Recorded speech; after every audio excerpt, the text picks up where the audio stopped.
Oi, gente. Eu estou gravando esse vídeo na madrugada de terça-feira, 1º de novembro, e Bolsonaro ainda não dirigiu a palavra aos mais de 58 milhões de brasileiros que votaram nele. Ele os abandonou. Mas por quê? Seria talvez não querer estimular o golpismo agora que ele pode ser preso? Essa é uma hipótese. Sim, parte dos caminhoneiros e pessoas pelo Brasil têm feito protestos, paralisado estradas com iniciativas golpistas. Mas se o Bolsonaro incentivar, nesse momento, essas manifestações, isso pode dar cadeia para ele.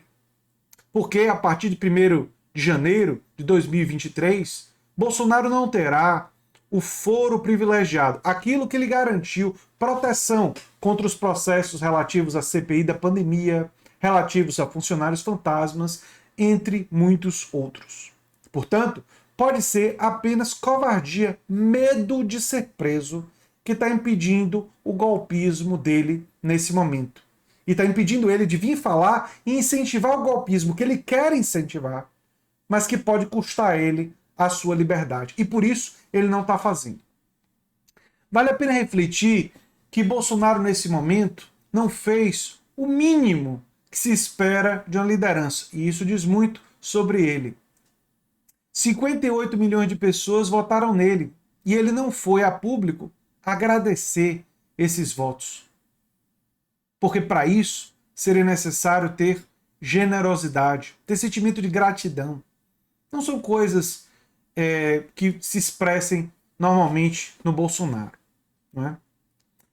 Ele vir e reconhecer a derrota eleitoral, exigiria humildade, humildade genuína, não aquela humildade falsa que ele projeta quando ele queria se mostrar como homem do povo, mas exigiria verdadeira humildade. Se querem um exemplo disso, vejam o discurso de Fernando Haddad em relação a Tarcísio. Fernando Haddad desejou a Tarcísio um bom governo pelos paulistanos, por mais que tenha profundas divergências com o projeto de governo de Tarcísio de Freitas. Haddad mostrou essa humildade e esse desejo do bem do próximo que falta, obviamente, a Bolsonaro. Imagine a situação de uma situação difícil, conflituosa, tensa, o seu líder te abandonar. Mas é isso que o Bolsonaro está fazendo nesse momento, quando passou mais de 24 horas sem dirigir uma palavra que fosse aos seus mais de 58 milhões de eleitores. Bolsonaro demonstra, mais uma vez, de forma absolutamente não surpreendente, que ele está na política por ele, não pelos outros. Que ele está na política não em defesa do Brasil, mas em defesa de seus próprios interesses.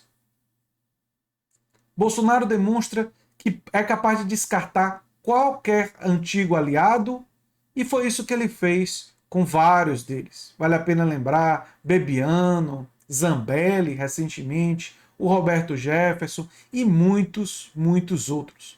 Bastava que esse aliado não mais lhe servisse, que não teria mais nenhum tipo de palavra, nem nenhum tipo de cuidado com ele. Bolsonaro abandona os aliados assim que eles não servem mais para ele. Fez isso com Mandetta, quando começou a defender o mínimo em relação à pandemia, e Bolsonaro não queria nem o mínimo que fosse defendido, porque ele queria defender as mentiras e teorias de conspiração que empurravam a sua própria perspectiva e a sua própria ideologia, que servia aos interesses dos oligarcas brasileiros, que servia a uma fatia, uma fração da classe dominante desse país.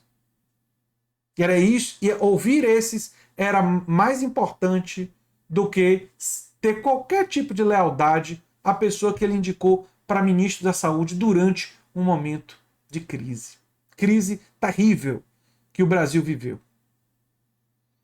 Então Bolsonaro é isso. É alguém que abandona os seus eleitores, que não tem para eles nenhuma palavra, nenhuma palavra de solidariedade, não tem nenhuma palavra de conforto no momento da derrota.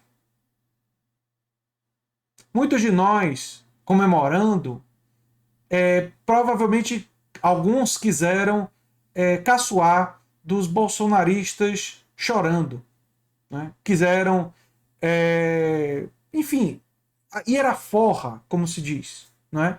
E vocês não viram eu aqui fazendo isso. O máximo que eu fiz foi em relação ao Bolsonaro, não em relação aos bolsonaristas, porque eu fiz uma brincadeira que o choro para ele é livre, mas ele talvez não seja a partir de janeiro. Mas não direcionei isso para os seus eleitores, porque são brasileiros, cidadãos, a que apesar de eu divergir radicalmente com eles, eu genuinamente quero o bem deles. Quero que o Brasil seja um país mais democrático, mais justo, que tenha um serviço de saúde, um SUS melhor e melhores universidades, inclusive melhores universidades para os filhos deles, um SUS melhor que faça transplantes e que salve também a vida deles, como salva. Eu genuinamente desejo que eles vivam num Brasil melhor e que seja melhor para eles também. Mas, ao que parece, esses sentimentos não pertencem, de fato, ao Bolsonaro. Todos eles. Generosidade, humildade, gratidão, sentimento de consideração, empatia com o próximo, nada disso pertence ao Bolsonaro. Até mesmo a noção de liderança e de se colocar diante daqueles que o apoiaram para mostrar a cara, Bolsonaro preferiu se esconder, preferiu abandonar, preferiu não falar.